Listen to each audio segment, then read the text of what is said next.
Hello and welcome to another episode of the Regulation Podcast. This is episode 71. My name is Geoff Ramsey. With me, as always, Eric Baddour, Nick Schwartz, Andrew Panton, Gavin Free. Save the best for last there. Hello, everybody. We have got a very lore-heavy episode ahead of us. We've got a big one. It's going to be a meaty one. We've got something that we've been doing in the background that we are very excited to get into and to talk about. But before we do, I have to, I would be remiss in my duties as a podcaster and an entertainer if I didn't share with you a story of something that I experienced over the weekend that I'm afraid might color your opinion of me in the negative to a degree, but I would be lying if I said that this is one of those few moments when I'm genuinely embarrassed. You shit yourself. No, come on, man. You think that would embarrass me? You came in your eye. No, come on, man. You think that would embarrass me? Listen, you can play the guessing game all day long. You're not going to get there. When I moved in to my new home, been here for a year and a half. You know, I moved right around the time that Regulation, right around the time that Rooster Teeth ended and we began Regulation. I recorded the last episode of Face at my old house and the first episode of Regulation at my new house. I didn't intend it to be that way. It's just kind of the way it worked out, right? So the entirety of Face existed in that home. The entirety of Regulation has been in this home. Just trying to cement like where we are in the timeline during the move, right? Yeah. So this is it, right around episode 1 of Regulation. I move into this house, and I am moving out of my old house. We are also moving out of our Rooster Teeth offices. So I end up with just a ton of Face stuff in my office, my little office that I now have. And so I've got like all my baseball card stuff. I've got stuff that I've been buying for the break show. I've got stuff from Goodwill. So, you know, which is who knows what's going on in there. I've got stuff from eBay. I've just got piles of boxes of stuff that I had planned for, you know, when I was doing the break show, which by the way is coming back. But when I was doing the break show, I was buying products 6 months in advance because I wanted to have a cushion, and you buy stuff when it's available, when you get a good deal. And so I had all this shit that had to go somewhere, right? And it all ended up in my office, and I had a closet. And so I just started throwing boxes in the closet day 1. Okay. Mm-hmm. Day 2 or 3, I start to notice a smell in my office. Oh no. Oh no. Smells a little, it's coming from the closet. Oh, God. Smells a little bit like mildew. Now my closet backs up to a bathroom at the upstairs, like Millie's bathroom, with a shower and a bathtub and stuff. And so I go and I look on the other side, and I see where, you know, clearly there's been some water that, you know, maybe sloshed out of the tub. Maybe I'm thinking maybe previous owner, you know, I'm new to the house, so I don't know what happened 6 weeks ago in this house, let alone a year ago. So I'm thinking maybe some water has seeped in and it's gotten into the carpet and it's made like a musty, mildewy smell, right? So I try to clean out the closet as best as I could. I put a fan in there. I put air fresheners in there. And I combat this smell for probably 6 months. Jesus. And then it eventually goes away. Wait. What? No. Wait. No. I'm out here getting stick for living in cat piss. Yeah.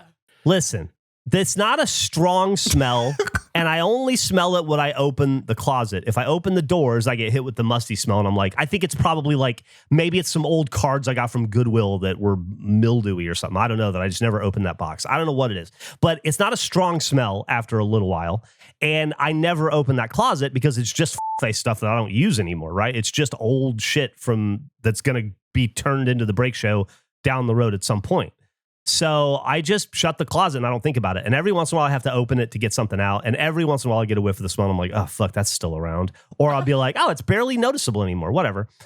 But over the last like 2 months, I've been going through every card I own and trying to just get rid of shit I don't need anymore. I'm trying to get rid of most of the stuff in my office. And I'm kind of in preparation for the break show. I knew it was coming and I had to separate what's mine from the break show. And you get it, right? Yeah. Yeah. And so my closet's been open this entire time. No smell. The smell's gone. I actually thought to myself about a month ago, wow, I can't believe I beat that smell. It's finally gone. I wonder what it was. No big deal. This weekend, fast forward to this weekend, I'm looking for the some supplies for the break show. I'm looking for the mat that I used to, that said face on it, that I used to break the cards on, which by the way is gone. I can't find it. But I'm looking in my closet and I think maybe it's in one of the boxes I haven't checked or whatever. And at the very top, there's a row of boxes. Most of them are empty. card boxes, but in the very back right, I see a box that I don't recognize that's just like way in the back. And I think I have to get a stool to get it. And as I get the stool and I set it down, I open up the stool and I put my foot on it and I go one step up, I smell the smell. And I realize instantly, the smell is coming from this box. So I get up all the way to the top, and at box level, it's still pretty intense. And I'm like, holy shit, I can't believe the smell is still this intense. What is in this box? And I pull the box down and I look in it, and it's like bubble mailers and rubber bands and like packing supplies and tape, all for when I was mailing out cards, when I was briefly selling cards on eBay to kind of test that out. And in the middle of all that is a bean and cheese taco. Oh my God. Oh, shit. Oh, God. I can only guess that I got tacos the morning of the move, and I was moving from, I remember the day of the move, I was moving from my old house to my new house. Like the movers got here at like 11 a.m. I made like 6 moves by myself that morning, moving stuff I didn't want the movers to move. Computers and stuff like that. I must have got tacos and had a wrapped up in tinfoil fossilized breakfast taco. I must have just thrown it in that box in the move, shuffling in the car, and forgot about it. And then it made its way to the top back of the shelf, and then it just never left. And so when I touched it, it was like touching smell. I don't know how else to describe it. I like had to run outside with it. It was the most wretched thing I've ever smelled. Story's not quite over yet. I open up the dumpster, my trash can. I throw it on my trash can. I go back inside. I wash my hands like intensely, try to air my house out, try to get rid of the smell. It's totally gone. I'm feeling really good about it. I tell Emily, she's horrified. The next day I go to take the trash out and I open up my trash can, and a raccoon, because I've caught a raccoon in my trash can like 3 times in the last month. I'm assuming it was the raccoon, unwrapped the taco and ate it. The taco was gone. Just the tinfoil, what neatly unwrapped, it was where the taco was. So something came in the night and ate a 1.5-year-old taco. I was thinking that like the animal that's killing animals in your place is going to get that and initiate war with you. They are going to be so upset. Do you think maybe you poisoned him enough that he will not come back? You may have gotten rid of the killer. I wonder if the animal was it even alive when that taco was made. That's a great question. Had Is the food older than the raccoon? Yeah. Or what? It could have been a possum. I saw a possum the other night, but I'm pretty sure it's a raccoon because he's the one definitely getting. He was trapped in the trash can the other day. I had to let him out. Idiot. Yeah, he was a little idiot, little fucking idiot. He jumped in when it was empty and couldn't figure out how to get out. So I had to make like a little step of trash for him to climb out. But yeah, I can't imagine anything smelling that smell and then wanting to put it in their mouths, because it was like Bernie was asking me I was telling him the story last night, and he was asking me if I would lick it for $1 million. And I was like, I think I wouldn't. I don't think I could. I think my tongue would fall off. Like, I don't. It was the worst thing I've ever smelled in my entire life. And so every episode of the Regulation podcast, every gameplay, every supplemental, every draft, every sloppy joes that we have done, I have done with a fossilized bean and cheese taco 9 feet behind me, just watching. That's incredible. I mean, I know we recently had one, but it feels like it might be time for a season change. I mean, we might have to, because I think Geoff is going to be noticeably different going forward. Yeah, like, I think maybe, the mold from the taco has been like maybe infesting your brain, Geoff, and it's something you need to be like. If you start like breathing easier and having like more energy and like sitting up straighter or whatever, realize that like the taco was your undoing for like the last year or so. You know what's crazy about you saying that, Eric? Is the hallucination stopped yesterday. That's pretty incredible. And that's been like forever. All right. So season 3 begins in episode 71, I guess. Taco season. Yeah, I think it has to. And then, with seasons 1 and 2 with a taco era. That's wild. I'd like to imagine that raccoon is just hanging at a taco truck now. It wants more of that. Needs more of that in its life. These are good. Do you have any that aren't so fresh? You got any in the back that have been hanging out for about 9 months? You got any dry aged? Yeah. So anyway, I told you I could get in and out in 10 minutes on that story. It took 11. I apologize, but that's my story. That's my genuinely embarrassing realization and moment. I feel like a little dirt grub. I feel like a gross, dirty, gross kid who I like the worst. I feel just disgusting, and I'm so embarrassed, and I don't know. I just can't believe that happened. I'm imagining the raccoon somewhere, just like maybe like lent on a wall in an alley, just drooling, just like Jeremy was on that Haunter shoot, just like just bile. Oh man, I'll let you know if I find a carcass in the next couple days. I like to imagine it's like an Anthony Bourdain raccoon, and it's just all about it. It's like I'm trying food everywhere, no reservations, trash can style. He's bringing friends over to show him. He's like, you've never tasted anything like this. I promise you. It's the Sir Strumming of Mexico. God, it's Sir Strummingo.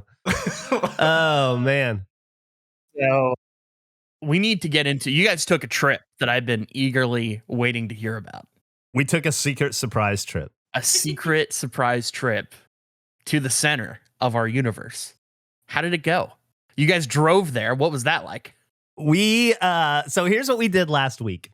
We are desperate to do season 2 of Fuck Face Off, but we figure we cannot in good conscience make a season 2 of Face Off until we make good on the reward and the punishment of season 1. To catch people up at the old company, the old podcast, we did a show called Face Off. It was a sports league. The winner got a billboard with their name and face listed as Deputy's favorite son, erected in Deputy, Indiana, the center of the face and regulation universe, which is a whole thing I'm not going to get into. You'll have to look that one up. I'm not going to dive into that. The punishment was, and the unique thing about Face Off as a show is it's a 5-person show, first to fifth. We have 5 contestants. First place gets the victory, the winner gets the billboard in the center of the universe. Last place isn't the loser. Second place is the real loser because they were close to winning. They got as close to winning as possible without winning, which I think is the ultimate lose. So we decided to punish second place, which in this case was Nick, by making Nick wear the big red boots for 1 hour in a mall. We figured kill 2 birds with 1 stone.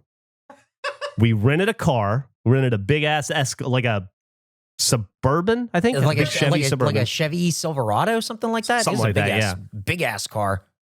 And Gavin, Eric, Nick, and myself hopped in it in Austin, Texas, and we drove nonstop from Austin, Texas to Deputy, Indiana. Wow. It was a 16-hour drive. We left at about 11 a.m. We stayed in Louisville because there is nowhere to stay in Deputy. They didn't want you staying in Deputy. They didn't want you coming to Deputy. They didn't want you doing anything in Deputy. If there was a place to stay in Deputy, you couldn't pay me enough to stay there. Not the center of the regulation universe is not the friendliest place on earth. I'll say that. It's no Disneyland. And so we stayed in Louisville, Kentucky, which was just under an hour outside of Deputy. It's like a suburb of Louisville, Kentucky is like a suburb of Deputy, Indiana, I guess. Would be how you would describe it. Is that how you would describe it? Yeah. Louisville, Kentucky is suburb of Deputy? Okay. All right. Yeah, sure. This country is so damn big. We worked out on the way that you could drive from London to Edinburgh and back in less time than driving to Deputy, Indiana. Crazy. This was the longest road trip you've ever taken, right, Gavin? Oh, by far. Yeah. I was looking at the time going down, and I was just I was like creating little milestones in my head. I'm like, like halfway will be good. When there's like 1,000 miles left, that'll be good. But there was something really demoralizing about being excited for it to go into single digits. I remember looking at the time and celebrating. Oh, great! Now there's 9 hours and 59 minutes left. I was like, oh my God, I could fly to England in less time. Yeah. Oof. Gavin was excited to have his first American road trip, and then he had his first American road trip. Yeah, it was a lot. I think the most demoralizing part to me is when you would be on the road for 4.5 hours, and then you'd look at not the time, but the map of the United States and realize how little you've gone in the drive and how far across the country you still have to go. That was brutal. That was tough. But I gotta say though, really enjoyed it. Fun as hell. We had such a good time in that car. It was a blast. Honestly, it was 16 hours. It flew by because it was like 11. So much fun. Yeah. It felt like 11. Yeah.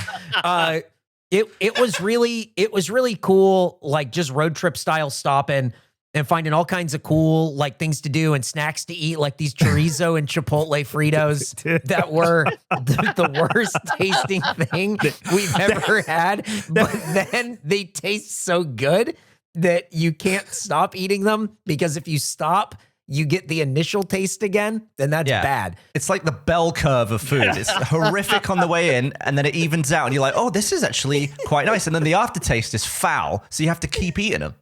Yeah, I've never had to thread a needle with food quite like these Fritos, but it's like bad at the beginning and bad at the end, but great in the middle. Really bizarre. And you just got to try to it's back when I was an alcoholic and I was trying to maintain a level of drunk. You know, you're like trying to maintain that middle Frito flavor without dipping into aftertaste. Yeah. It's like that water in the tuxedo that makes you thirsty. You just have to keep drinking. So it was a lot of fun. You can go and watch the video of us. That's out by now. When this episode comes out, the video will be out. At the time of this recording, it has not been edited, so we can't see what it is and what it ultimately came out to be. But it was a lot of fun to make. It's the longest video we've ever made. Wow. Is it really? Yeah. Well, it's the longest live action anything we've made. Okay. Wow. Yeah. That's awesome. Yeah, that's great.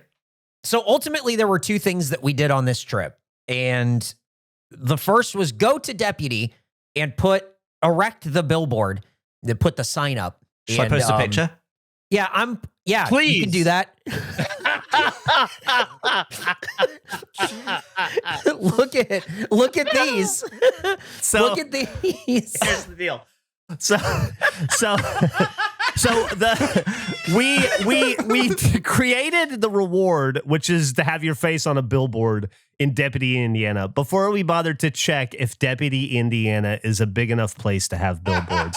It's not. Yeah. It doesn't. There's not a billboard within 20 miles of Deputy, Indiana, I don't think. So I spent a couple of months on the internet searching and finding, and then eventually I found a place that sells mini billboards, like mini metallic, like built to scale, accurate billboards. They were out of stock. I had to wait for them to come back in stock. I bought them. We put it together. I made the billboard graphic, stuck it on, did all this 2 days before we left for the trip. By the way, I was really racing the gun there.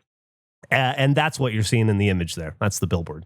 I think it's so funny that we expected or hoped that there'd be a billboard there when they don't even have a hotel, or there's no place for you to even stay. The idea that they'd have a promotional piece for you to see, we couldn't have been further off. But that mini billboard is so funny. I kind of want to turn this part over to Gavin and have him explain what it was to get the shot, because it was maybe the most frustrated I've ever seen him. And I felt so bad. Can I just say real fast, I've been performing with Gavin for over a decade, 15 years. It might be in the top 10 Gavin meltdowns I've ever seen. I melted. Really? I've worked on films, like actual movies that went to the theaters, and it was not as stressful as this. It took, I want to say, 6 attempts to get this forced perspective shot. I could run through each one. The first one, right? I set it all up. You got to like make sure it's all right and the focus goes to the right place. And I spent ages doing it, and then you kind of have to let go of everything and hope it doesn't all fall over and blow over in the wind. So I did that. I get everyone there. I give everyone the eye line. I'm like, all right, and then we'll start talking. And then Eric was like, "Oh, it's a video." I was like, "Yeah, we're making a video, aren't we?" He's like, "Oh, I just needed to know it was a video." So I was like, "You want to do a photo?" So on my watch, I stopped recording. And I flipped it over to photo. And then I got yelled at a bunch. And then we decided, in fact, to do a video. so on my watch, because I was like, I can just take a still frame. We might as well just do it as the whole, part of the video. So I flipped on my watch. I flipped the camera back to video. And when you do that, it forgets what you focused on, and it focused like directly on the pole of the sign. So we were completely out of focus. So I got back to it. I was like, oh, and it sucked too, because we'd already been kind of run out of that area by a curious guy who was like, oh, what are you guys doing? And what he was really saying was, get away from here. They were doing like a pincer maneuver. It was him and one other guy coming from another area to like decline what they're doing. So we fled. Jeff, we got the hell out of there. Exactly. We went somewhere else. Location Jeff, what? 2. Will you talk to us? Jeff scared him off by overloading him with information and words he's never heard before. The guy just like stopped approaching and was like, I'm out of here. Yeah, I kill him with kindness and verbosity. The guy walks up and goes, what y'all doing? And I go, I'm going to tell you exactly what we're doing. So we run a podcast, and the 4 of us are from 4 different locations on the planet. We triangulated the center point of the universe from all of our, and the guy's just like, his eyeballs were spinning by the time I was done with the explanation. And then I had to explain it again because he goes, oh yeah, huh? So I said, I'll do it again. He said, so you're from here? Yeah. And then we just got in the car. I was already in the car. I filmed this from the car because I was like, oh God, give me it. You filmed it? That's awesome. Yeah. So we scrambled away to location 2. We parked up at the side of the road. At this point, we're kind of scared about being seen by anyone because no one is enjoying what we're doing. We waved at a couple, and they mean mugged us so hard. They were sitting on their front porch, and Eric gave them a big old wave.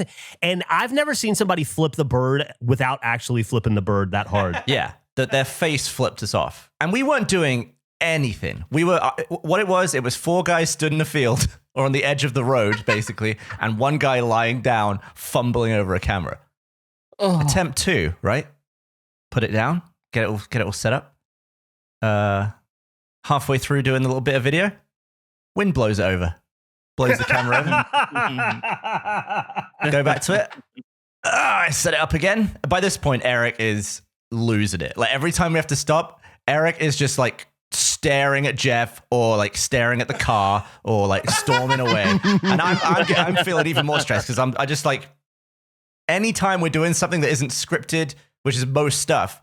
You don't want to keep doing it because all the stuff that we laugh at the first time is not funny the second time. You want it to be as real as possible. And at this point, we're on take 3. I go back, we do it all, do the whole thing. I go back to my phone. I've got a 4-second clip.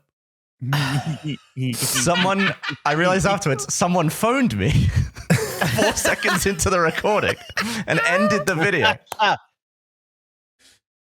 at this point, I don't know what to do. I'm just like, why can't I do this? Why do I suck so much? I'm like blowing everyone's time. I'm blowing everyone's funny. We're losing all the good stuff. So I just take a breather. I'm just like, all right, calm down. I want to take the same amount of time again, make sure the shot's right, get it all focused up again. We do it all again. I go back to my phone and it's overheated. I can't use this phone because it's too hot. I have to wait for it to cool down. And we didn't even get halfway through the video. So at this point, I just don't know what to do. I'm just like, I can't do this. We've come all the way here and I can't film this freaking video. I'm freaking out. Eric wants to, I don't know, kick something on my head or something. He is fuming. I ended up taking Geoff's phone. And I think on take 5, I think we got it. I can confirm it was take 5 because my experience with all of this was the only update I had gotten since the trip began was that you guys went to a McDonald's, which I was very excited about because I had McDonald's the same day. I felt unified with you guys, just coincidentally. Then there was a drive that was posted, a Google Drive of a bunch of files, 4 files to be specific. And I was like, oh, I don't know anything about this trip. I'm trying to avoid info on it, but I'll listen to whatever this is. I don't know. I'm not sure what I'm listening to. And so I start the first one and you guys are doing the thing. And I'm like, oh, wow, they're doing the billboard thing. This is great. And then it wraps up. And I was like, oh, that was a funny little video right there. And then Gavin just goes, wasn't recording. Record. And then the sigh. And then I go to the next one, part 2, and I realize, oh, they're doing the billboard again because he wasn't recording. And then each one, I just heard the different failure at the end of it and all of the different variations of takes and the building defeat that was accumulating with each one. It was a real joy to listen to each one, knowing that something went wrong for each part of it. It was so bizarre because it so wasn't a big deal, but something about how unfriendly we felt in Deputy made us want to get the fuck out of there quickly, which is weird because it's the center of our universe, not theirs. So if anything, they should feel uncomfortable, not us. But we felt uncomfortable. And also, it was 84 degrees, but it was somehow 120 degrees where we were. Like it was hot enough at 84 degrees to overheat Gavin's phone. We felt like we were like we were ants, under a magnifying glass. And then I've never felt worse for Gavin than I did because he was struggling so hard and I genuinely could see it and I wanted to help him, but and I'm not being silly. There was nothing for me to do because all he was doing stuff that was very easy. It just wouldn't go right. But so there was like no way to assist other than with moral support. And I just we were in Deputy, Indiana for 30 minutes, but it felt like 4 hours. It was really wild. None of my frustration with what was being filmed was at Gavin. It was all at being like, our hands are tied. Like, this is the thing that he is doing. And then it's like, oh, we definitely got it that time. Nope. And it's like, crazy. I wanted to make sure the force perspective was perfect each time. So it was taking me like multiple minutes to set it up. And then I had to take like a little test recording because I can't, I'm lying on the floor with the sun pulverizing my face. The screen is so dark. So I'm doing little test shots and then I'm taking the camera. I'm watching back the test just to make sure it's working. I'm putting it back. So each attempt, because at the end of each take, we moved the camera. Like we had Eric pick up the camera or like I kicked the camera or like some like little gag about the force perspective. So we must have been, I don't know, I felt like I was lying down for like half an hour total on the side of the road. It was brutal. It was really, really brutal. Fall always feels like a reset. Between busier routines and shorter days, finding time to cook can be tough. That's why I love Factor.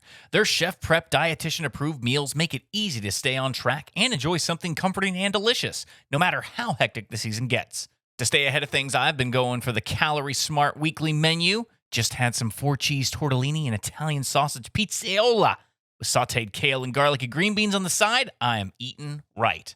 And delicious. Thanks to Factor, a HelloFresh company, for sponsoring us.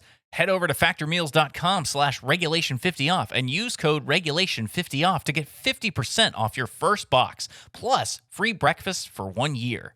Get more variety, get more meals with Factor. Choose from a wider selection of weekly meal options, including premium seafood choices like salmon and shrimp at no extra cost. And support your wellness goals. I already mentioned their Calorie Smart meal, but how about the new Mediterranean diet options, packed with protein and good-for-you fats? From more choices to better nutrition, that's why 97% of customers say that Factor helped them live a healthier life. Feel the difference, no matter your routine. Eat smart at factormeals.com/regulation50off and use code regulation50off to get 50% off your first box plus free breakfast for 1 year. That's code regulation50off at factormeals.com for 50% off your first box plus free breakfast for 1 year. Get delicious, ready-to-eat meals delivered with Factor. Offer only valid for new Factor customers with code and qualifying auto-renewing subscription purchase. But we eventually got it, and we were really happy about getting it. Like, when we finally did it, it was awesome. I was really happy to have my billboard erected in Deputy.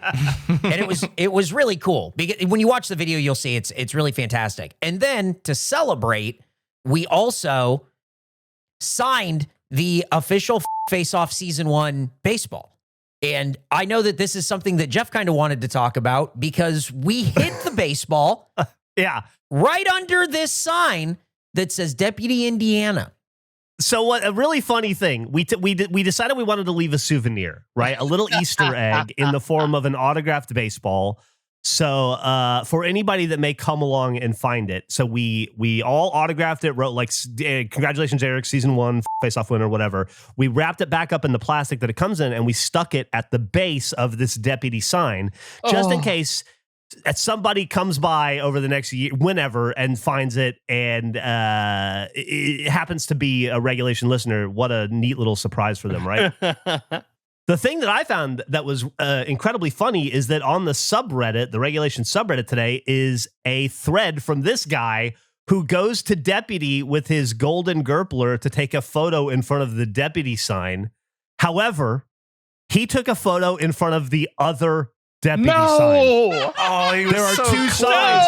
There's one like going east in, and then there's one on the other side coming west in. We saw, guys, when we were driving in out in the periphery, we could see a Dollar General. I think I mentioned it. I was like, oh, look, they actually have a Dollar General. That's actually a store. He was there. The other deputy sign is over by that Dollar General. So he drove all the way in, took a photo in front of the deputy sign, was less than probably 2 miles away from the other deputy sign with the autographed baseball that was just sitting there waiting for him. That's such a bummer. Couldn't believe it when I saw that Reddit today. It's one of the most unintentionally funny photos I've ever seen. Like, they don't understand how hilarious this photo is when they're taking it. That sucks that they missed it. They were so close. And also, when we say they're so close, you can see all of Deputy Indiana from Deputy Indiana. Like, there's no, you're just looking at the whole thing. There's nothing to it, man. It's crazy. If there wasn't a bend in the road, you might be able to see deputy sign to deputy sign. Yep. There's Eric. There's Eric at the other deputy sign dropping the. Yep. Putting it in there.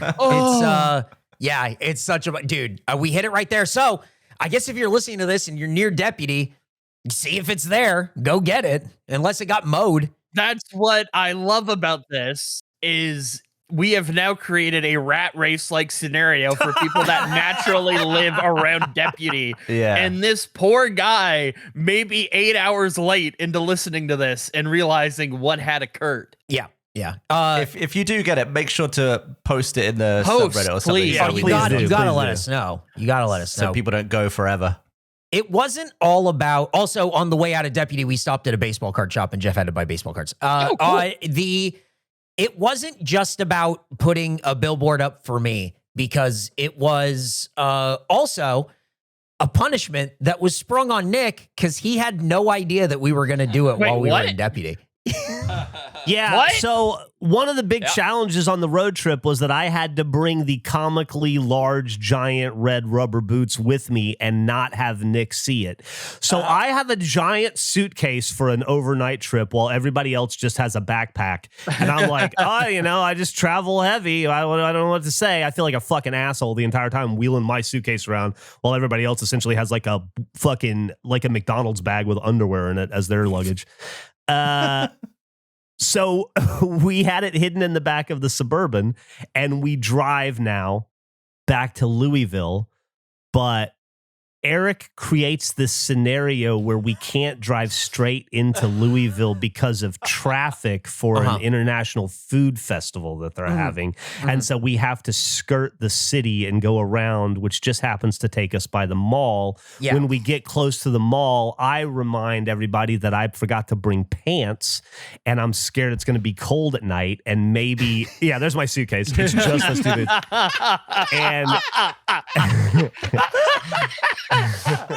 so Geoff is talking. We're like, let's go get lunch. And then, hey, Jeff's like, I want to get pants. It's going to be cold. And also, maybe we can go get steak for dinner, which that's all Nick needed to hear to not ask questions and to go along with whatever this is going to be so he can get steak.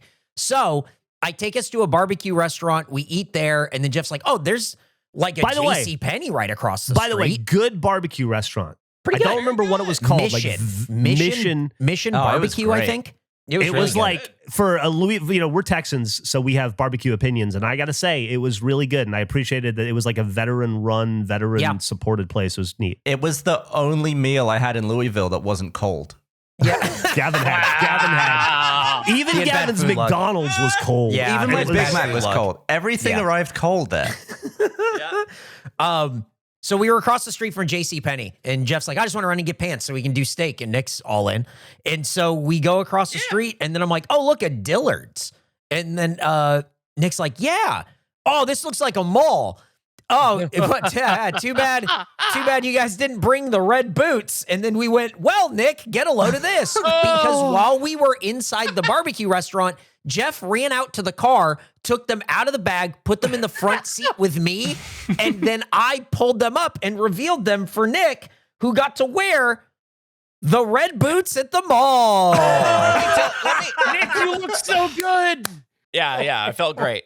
Dude, you look like you're ready to be the lead in a new Dead Rising game. That looks awesome. Oh, I'm not as mobile as those guys. When we were at the barbecue restaurant, Geoff disappeared. I ran to the restroom, and Gavin also came into the restroom, and I went back to the table, and Geoff wasn't there. And I was like, oh, he must have gone around to the bathroom. So it felt all set up perfectly. And also before that, Geoff unknowingly set the stage by walking past the steakhouse, which is by the hotel, and saying, we probably need pants for that. He's like, and I didn't bring any. So he had unintentionally set me up for this moment by making me think, well, he really needs pants. So when I stepped out of here, I was very disappointed. But I did keep the hope alive that while walking with these, he would go and buy pants so we could actually go and have steak. The whole time he's walking, he's like, so when is Geoff getting pants so we can have steak? And we're like, we're not doing that. He's like, we're still doing the steak, right? Like, that was real. That part of this was real. It's like, no, the steak's not real, man. We're not doing steak. No, what are you talking about? I'm not going to go buy pants.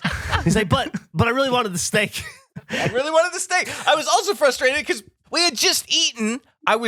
So I was full, but I was like, we could get Annie Ann's, but I'm still full. There's desserts here. I was like, this is such a waste. And then all of this occurred. Nick was the most popular person at the Louisville Mall. He made friends with the lady at Dillard that could not get enough of him. I was just walking around watching other people's faces. It literally, they caught everyone's eye. Like, no one could ignore them. It was crazy. There was like a 9-year-old who thought he was really cool. Eric and Gavin wouldn't walk with Nick. They were like 10 feet behind, like they don't know him. So I had to walk with Nick. I might as well have been wearing the boots because I had to walk around with Nick so we didn't feel like ostracized. I kept eyeing Gavin the whole time because he had the camera, and I just kept looking at him and just staring at him. Nick kept taking off his hat and hiding his face. Yeah, he was trying to be British for a bit. He was hiding for a little bit. Looking at his face. He kept saying that he was called Gavin, and then during that pose at the end, he was just like, take the picture, take the picture, take the picture. He was really losing it at the end. Really lost steam at the end there. Just off camera is a family waiting to cross by this photo that is occurring, and they're just waiting for this. I'm like, take the picture, take the picture, take the picture. So we were at the mall. We walked up and down it. We walked everywhere. We looked around it. We went into stores. Nick didn't even try to get food or snack. There was Cinnabon. There was the cookies. He didn't try to get anything. He was like, full on, get me out of here. But don't worry, it was also destroying his shins the whole time. Every step he took.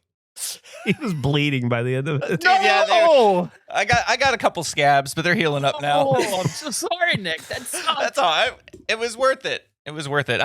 The thing I kept saying to them and thinking to myself was, I have a son. He's gonna find the internet one day. And then I was thinking, and my wife, if she sees this, she may not be my wife anymore. This is the last straw. I'm doing the last straw. So it was a really eventful trip to pay off both things from Face Season 1. So I hope everyone gives us some grace, and we appreciate the patience everyone had with paying this off.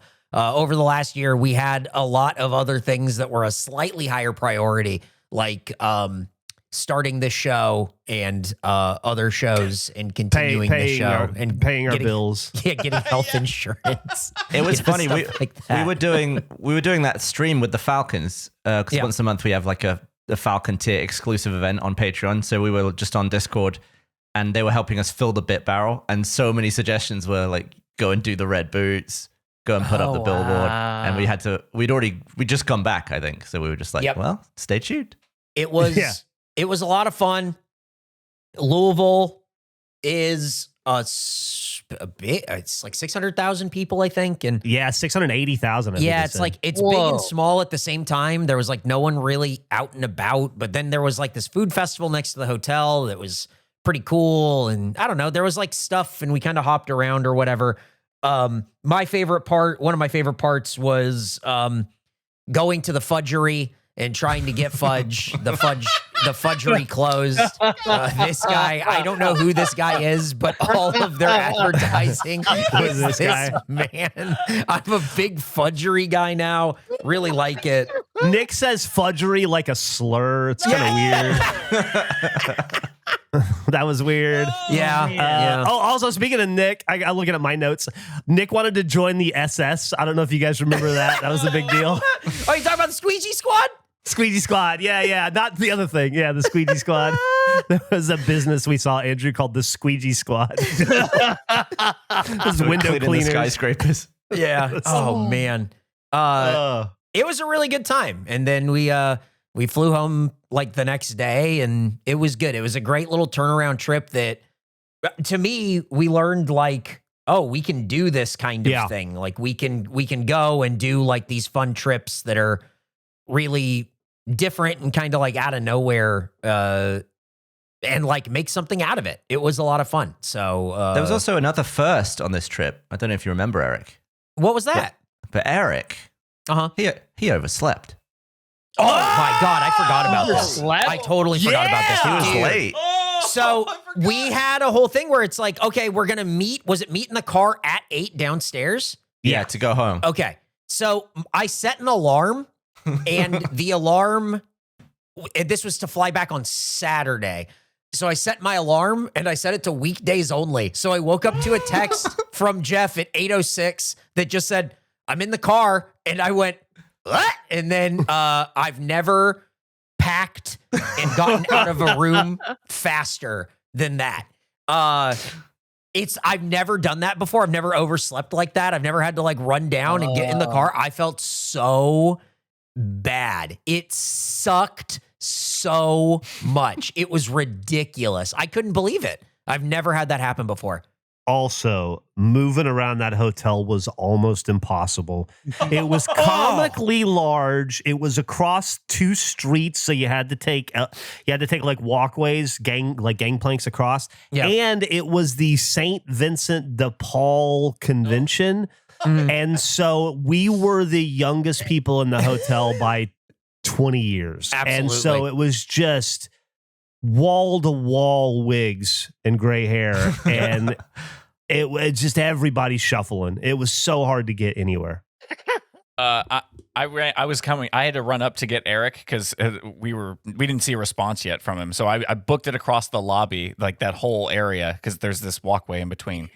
I got to the elevator. There's a bunch of people waiting there. I go up. Gavin calls me while Eric texts I'm coming down. And I was like, oh no, because everybody had just hit like 10th floor. And I'm like, oh no, I'm stuck in this elevator until I get up there. But somebody had hit open on the 2nd floor. So I had hit 9 where our floor was. Yeah. And then it opened on the 2nd floor and I just run out. So they just think I'm a lunatic probably. And I just book it down the stairs. Louisville Airport's nice though. Yeah. I really enjoyed it. So anyway, it's going to be confusing to people. We drove in and flew out. That was the most efficient we just way left we could the car. do it. Well, yeah, dude, driving 16 hours back would have been crazy. And it was a really fun trip. Like, I feel like we did a lot. We accomplished a lot and we got everything done. And now I think we're ready for Face Off Season 2. We're ready to Not only are we ready for Face Off Season 2, but I am ready for the rewards and the punishments of Season 2 if they bring us back to Deputy, because we recognize that we might have to do this again next year. Interesting. I didn't even I don't want to go there again. You gotta make your yearly pilgrimage. Yeah, can we go somewhere else? Can we figure out a different Here's what we're gonna do. Something? We're gonna buy the church that's for sale in Deputy, and then that'll be our sanctuary. Deputy Dog is gonna help us? That's awesome. I was gonna ask, what is Deputy Dog? There was one dog roaming the streets. There was one roving dog in Deputy, and he was the Deputy Dog. The whole place was a dog, a church, a storage unit, mean people, and corn. And a post office that's not open at 11 a.m. on a Saturday. Oh, yeah. Yeah. That was 11 a.m. on a Friday. Friday. Sorry, 11 a.m. on a Friday. Yeah. Yeah. It was really, it was really something. The drive out was so much fun. The flight back was easy. It was a good trip. Gavin ate a lot of cold food. It was, I had a good time. I think we are now in search of our next trip. Yeah, definitely. Yeah. Yeah, we got to go somewhere and do something, man. It was a lot of fun. Yeah. I feel like we got a lot out of that. I want to go back to the Fudgery for a minute. Okay. I want to go back to the Fudgery too because, but you know when I want to go? I want to go at 11 a.m. when they say they open, and I want the fucking doors to be open. I want to be able to buy fudge at 11 a.m. when they say they are open, because do not dangle fudge in front of Geoff Ramsey and then not offer Geoff Ramsey the ability to grab that fudge. I swear we went to the Fudgery like 4 times in the end because the first time we it was did. closed. Well, Eric took a photo of their advertising on the inside of the Fudgery, which is also, it's just weird to advertise the place you're in the place. Like, you're already there. I don't know why they need to advertise themselves. One of the images is like Santa Claus in the sun, holding up some fudge, being like, hey, we got jolly old locations. Look at us. We're the Fudgery. The second image is a poster that says avoid that sinking feeling, with the Titanic in the background, because when I think of fudge, I think of the Titanic. And it's the same Santa Claus guy, but now he's dressed as a boat captain that says Titanic on his jacket. Andrew, there were so many more, such as the Sweet Defenders of Fudge and Fun, where he is in Captain America. Avengers. Or how about Discover the Secret of Survival? Okay, we're gonna get to those. We need to. I'm not done with Titanic fudge. You're not? No, because first of all, as I said, I feel like evoking the Titanic is just a weird thing for selling your fudge. My second issue with this is the captain is supposed to go down with the ship. Could you imagine that you're in a sinking ship and you're in an escape boat, and you discover not only has the captain decidedly not gone down with the ship, he has brought a tray of fudge and a rose. He's not going to waste all that fudge. You can't waste the fun. It's so funny to me, the idea that you're in an escape boat and you're on the boat with the captain and he's just chowing down on some fudge as the ship is snapping in half going into the ocean. Yeah, I love that in a women and children first situation, there's a safe man and his fudge. You know what though? If you're on that lifeboat and somebody offers you fudge, you're not saying no. Oh, definitely not. You are going to take it. No. But it's, oh my God, that's so funny. Have you been to a Fudgery, Andrew? I can't say that I have. I've been at places that sell fudge, but not exclusive fudge. I don't think I've had fudge and fun. What's the fun part of the Fudgery? Eating the fudge. Eating the fudge, I think. Fudge? Yeah. Okay, so they're the sweet defenders of fudge and fun. Trying to order when the shitty loud band right outside is playing at insane decibels. Yeah. Here's my other issue. So this is the Sweet Defenders poster. Okay. It yes. says, serving America's favorite fudge. Which is wonderful. I love that for them. I feel like America's favorite fudge probably has more than 3 locations. I don't want to make any assumptions, but I would guess if somebody said, what is America's number one fudge spot? How many locations do they have? I would guess more than 3. I'm going to look up what is America's biggest fudge chain. Buy or combo, buy 3. So why are these God. Here? So the posters have different years. The Indiana Jones one is 2001. Is that from the year? Is that when that was made? I think they've expanded, Andrew, because listen to this. There's no definitive largest fudge chain, but a strong contender for largest chain of fudge is Kilwins with 146 locations across the U.S. Okay. Other prominent fudge businesses include the Fudgery, known for its entertaining staff and 20-plus locations. So I think that they've grown. Entertaining staff? That staff was not entertaining. The staff was not entertaining. She had no teeth. That was notable. Well, she's eaten a lot of fudge. Yeah. So these are yeared. So I'm guessing they do one each year. And so in 1998, that was part of the 3 chain era. When was the beach one? When was Santa? Does Santa have a year? I don't think Santa has a year. Might have been pre-year. Wow. The Fudgery guy might be dead. Well, we haven't seen any images of him past like 2003, so there's a pretty good chance. Your classic fudge instead of Jurassic. And it's just that hand. It's a hand grabbing fudge instead of a T-Rex. CEO of Fudge. That is his title. Professor Papa, CEO of Fudge. I'm Fudge CEO. Yeah. There were just so many fun story arcs to that trip. Like there was, like Nick is just obsessed with freezing M&Ms. What? And he was so excited to get to the hotel and put his M&Ms in his hotel room freezer. And immediately we were all like, what are you talking about? What hotel room has a freezer in it? Here's the thing. When Nick is going to fly, he has his routines that he goes into. Yes. And one of the routines is taking M&Ms and Dark freezing chocolate. them. Yep. Let me finish. Freezing them so that way when he gets to the airport, They're room temperature. No, they're still chilly. They're still chilly. They're cold. They're still a little cold. Gavin ate one on the plane. A skeptical man might say, aren't they already room temperature when you buy them? What if we just didn't freeze them? Wouldn't you achieve the same They temperature? won't melt this way, though. It stops them from They melting. don't melt. Gavin, That's were their they whole not still thing. cold? They still melt. They melt in Texas heat, Gavin. You're in Louisville, Kentucky. It was 80 degrees. It was good when you gave it to me, but it was... But we were just blown away at the idea of there being a freezer in a hotel room because we were like, what are you talking about? This never happened. Oh, man. And whoever was wrong had to apologize. Yeah. So we all made fun of Nick because there's no way there's a freezer. And then I texted when we got into our rooms. I just said, excited for that apology tomorrow. And then Nick said, yeah, me too. And it was like, what does that mean? Nick showed us we all had regular fridges. Andrew, Nick had a freezer. Yeah. He had a fucking... I don't In know his how it room. happened. The lady handed me 4 keys, and I shuffled them around in my hands like I was picking like short straw, and then I handed them out. And somehow Nick got the one room with an actual functioning fucking freezer. Wow. And so Eric had to apologize. I had to apologize. The three of us had nothing. No, it was Yeah. crazy. Could not believe it. Blown away. Blown away. So Nick had his frozen M&Ms that were room temperature. So thanks to that freezer, I got some pretty cold M&Ms in the airport. On the plane. It was on the plane. We were on the plane. Now, do you freeze Yeah. every M&M variation, or is it because I couldn't imagine frozen peanut M&Ms? Well, That that's sounds actually terrible. interesting because I was trying to test. I recently got on a plane, and in right before I went to the airport, I bought some pretzel M&Ms. Oh, interesting. Oh. Kept them in the freezer before I went. Sent a little video to Nick.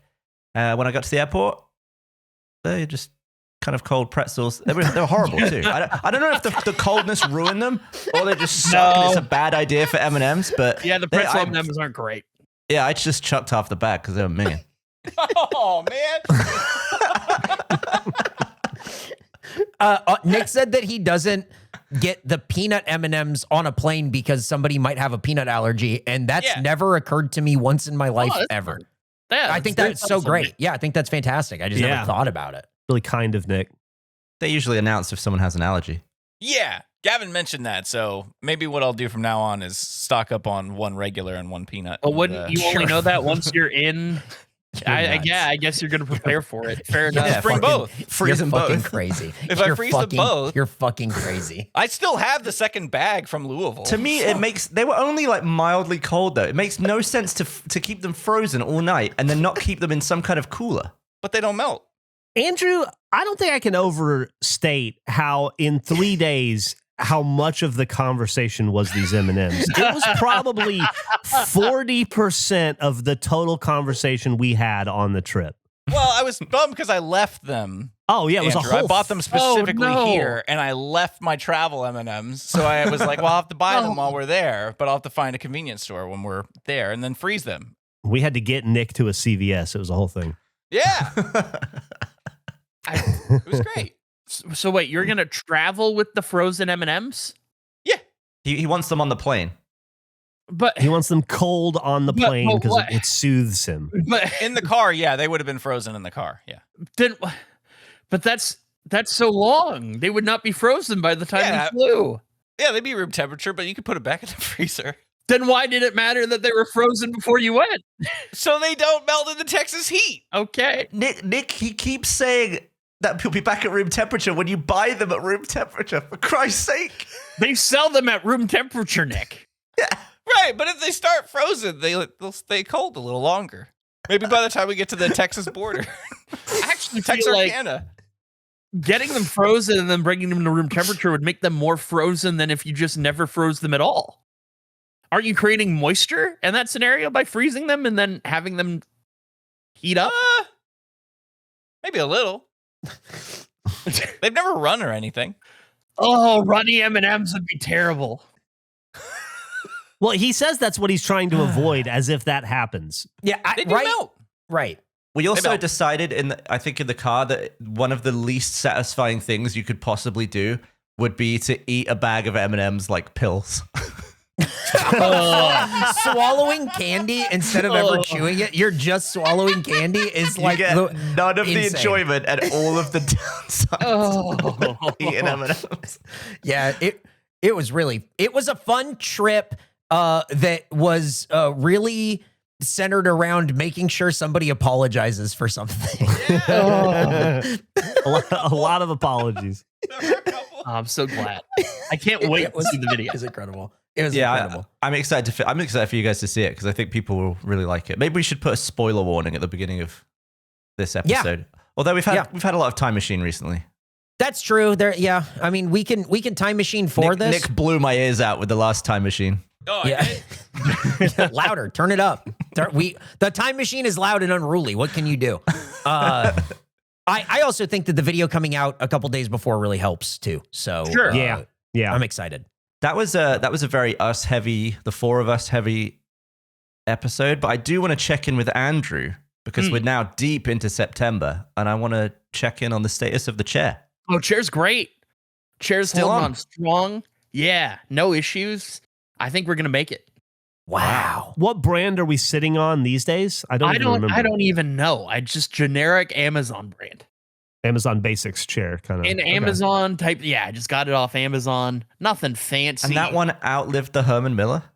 Well, I mean, the Herman Miller technically died within like 3 hours of owning it. It was immediately an issue. And I just kept repairing it until it could no longer be repaired. This one's holding strong though. He still would have replaced it for you. Still probably would. You get that. I've looked into it and I have everything I need to do it. I just have to. There's not a Herman. I'd have to go to a different city to exchange my Herman Miller. You don't have to go with the chair. Why wouldn't I have to go with the chair? Because mail was invented. I'm gonna mail a chair, a giant chair. Well, how did it get to you? Somebody mailed it. I mean, if you can mail a skateboard guillotine, you can probably mail a chair. You definitely can mail it. I've never mailed anything that big. It's kind of intimidating. I wouldn't know where to begin. Well, a box. Okay, I know where to begin. I don't know where to follow through. I guess like step 4. I would contact Herman Miller and ask what the process is, and then they'll explain it. They have their own process for how to receive the chair from you. You could probably even That's say fair. like send me a label or like a RMA or whatever. Well, yeah. Yeah, I'll look into that. No, you won't. I just planned in my head. First of all, this chair isn't broken. I'm loving this chair. Second of all, I just have been kind of locked into the idea of like, I'm gonna have to go to a different city and exchange this chair out. I hadn't considered mailing. So you want to go to a different city? Not really. Oh, I've been there before. Are you afraid that if you get the Herman Miller chair repaired, your existing current chair will see you getting another chair repaired and get miffed and break? Could be a revenge chair scenario. I didn't even think of that. But I guess it would have to be a thing too of I'd have to then find a place for 2 chairs. I'd need to determine where to put the second chair. If I have 2 functional chairs. Where is the Herman Miller chair right now? It's in a storage room. Oh, so just take the chair you're in right now and put it where that chair is and then take the Herman Miller chair and put it in front of your desk. I think I might like this chair more than the Herman Miller is also the other. Man, fuck Herman Miller. Who cares anyway? The Herman Miller was broken though. Well, yeah, but just like this is a comfier chair than the Herman Miller was for me. People love those Herman Millers. I mean, it's, I'm not saying this is a thing that would apply to everybody, but for me personally, I'm liking this chair. Sturdy, it's holding up. No sign of breakage. It's good. This is also a new era. You brought up, Geoff, your taco era. Every episode of Regulation tacoed. I guess not every episode of Regulation I've been naked, but I'm recording fully clothed. I'm switching it up. I'm seeing how this feels like. Whoa. What does that mean, fully clothed? Like, take me through your wardrobe. What are we wearing? Shorts, underwear, shirt. That's it. Wow. And how does it feel? Do you feel like you're still on top of your game here, or do you think that you're like at a disadvantage? Zero difference at all. No different in the slightest. I guess I would be more prepared if I had to suddenly flee this room. But outside of that, no difference. But I'm going to keep at it. I want to keep going. I want to see, who knows? Maybe I will feel more on top of my game, more ready to fly if I need to. I don't know. Maybe try adding an article of clothing every recording. Oh, I like that. Until it gets to a point where you feel like you're impeded. Are you still a chain guy, Geoff? Nah, I haven't worn chains in a while. Off the chain. Okay. Yeah, I'm off the chain right now. Off the hook, off the chain. I have a question for Andrew. Yeah, go ahead. How many cats do you have? I have 2 cats. But you sent us a picture of 2 cats. Uh-huh. There's a ginger cat and a gray cat. And then you sent a video of 2 black cats. You finally noticed. Every time I've talked about my cats, I've just kept sending different cats, and I wanted to see how long it would take for anyone to say anything. What? But the 2 black cats were in your tub. Those are your cats, right? Those are cats. That's not your tub? It looked exactly like your tub. Those aren't your cats? The first cats I posted, I pulled from the Discord of our pets thread, and I was waiting to see if they would notice or if you guys would notice. And I was just going to keep pulling cats until... You're a maniac. You're such a weird bastard. You said their names and everything. Those are names. They're not even your names? They're names. What did I say, like Finn and Marley or something? Yeah. And because you showed those cats, I was like, oh, that's nice that he's got some like quite, some older cats. And then you told a story about tripping or something, or like tripping on one of them, and you referred to them as black cats. And I just couldn't remember the images very well in my head. And then after that, I went back to your images. I was like, not black cats. Maybe, wait, what? Maybe I misheard him say black cats. And then you sent a video of 2 black cats, and I was like, what is going on? Are you trying to just gaslight my cat area of my brain? I just was curious how long it would take for anyone to notice. I kept sending you different cats. I got, somebody sent me a thing on Twitter the other day saying, these are my cats. Show me a photo of your cats. And I was like, oh, I'm just going to steal these cats. Next time I tell a cat thing, these are going to be a photo of my cats. I'm just going to take their cats. So how many cats do you have? How many cats do you have? I have 2 cats. Okay, have we seen them? Those cats? No. You're a maniac. I feel like I was talking to someone the other day going like, I wonder what the next weird Andrew thing is going to be. And I don't think anything could have prepared me for this. I was really hoping the community would have noticed first, and then you guys would have been like, what is happening? But I appreciate that you noticed, Gavin. You're on top of your cat game. I try and pay attention. I remember in the past, I didn't even know you had a cat, and it was like a big revelation that you had this like 21-year-old cat or something. So I want to know your cats. I think you like cats, and I think it's an important part of you. So you have 2 cats, and we don't know their actual names. No, you or don't what know they their look names like, or what they look like. No, but I got cats. I got 2 cats. Are they black cats? They're cats. This is insane. This is so crazy. I don't know that he does have think, cats. Like, this is gonna be. We took the robot. Why did we do that?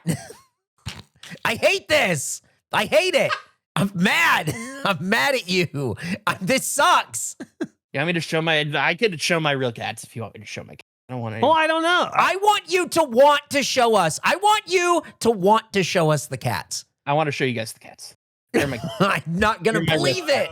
I don't think I'm going to believe it. Gavin, are we going to believe this? No, what would be the point in believing this? Here are my real cats. This is my first cat. His name's Jimmy. That's just bullshit. This sucks. Here's my second cat, Felix. This is awful. This is the worst. This is so insane.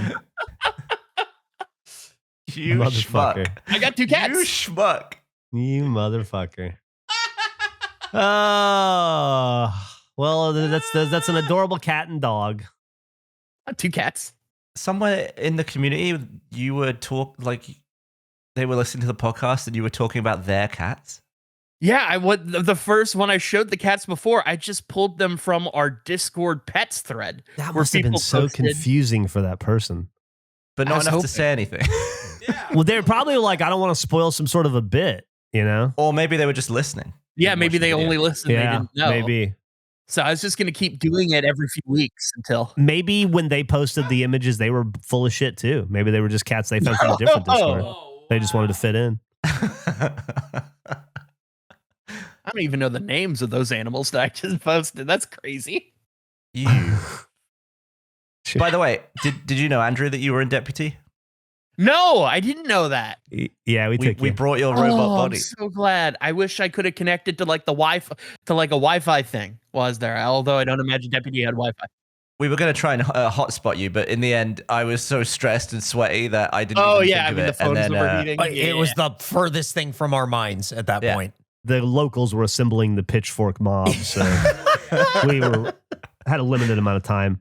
and Geoff was so friendly to that guy too. I was Yeah. trying really hard. I know how to listen. I'm from small town Yeah. white trash. I know how to deal with them. And You switched on the southern. It's my DNA. Yeah, kill him with kindness. But speaking of killing with kindness, I'm going to be kind to the audience and let this episode end so that people can go about their day and to do all the important tasks they have ahead of them. Thank you for listening to another episode of the Regulation Podcast. Thank you for supporting us in our travels and journeys, like to Deputy Indiana. Andrew is sending pictures of other people's cats. I don't think anyone believes that those cats belong to him. Do you have a cat? I got Have 2 you cats. ever owned a cat? Have you seen a cat? If you do, if you have, if you're aware that cats are a thing, why don't you go ahead and send a picture over to Andrew on social media? He'd love to see all of your cats. Look I him up at, find him anywhere. Twitter, Blue Sky, Reddit, Instagram. He's on all of it, and he loves cats. And we love you. Thanks for listening. We'll see you next week. Bye. Bye. Lion Stop piece of sending fake ass cats. Cats.